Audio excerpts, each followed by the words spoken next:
Presiden Prabowo menyetujui anggaran pembangunan Ibu Kota Nusantara dari APBN sebesar 48,8 triliun rupiah selama 5 tahun ke depan.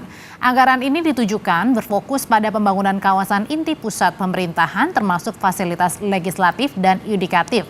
Menteri Koordinator Bidang Infrastruktur Agus Harimurti Yudhoyono menyebut pembangunan IKN tahap pertama periode 2022-2024 sudah selesai. Selanjutnya pemerintah akan melanjutkan pembangunan IKN tahap 2 di periode tahun ini hingga 2029.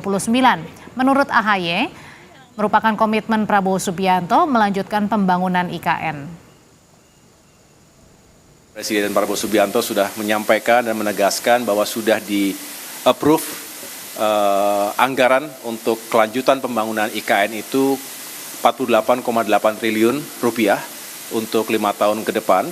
Yang jelas anggaran tersebut dipersiapkan, dialokasikan agar kami, khususnya OIKN, bisa menyelesaikan proyek pembangunan fasilitas atau gedung-gedung yang digunakan untuk parlemen, untuk legislatif, dan juga untuk yudikatif.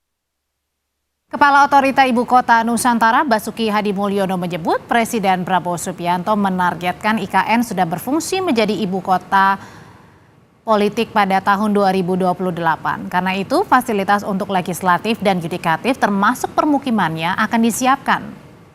Dan yang tahap kedua ini yang paling penting, beliau mempunyai target bahwa pada tahun 2028 sudah ditargetkan menjadi ibu kota politik. Oke?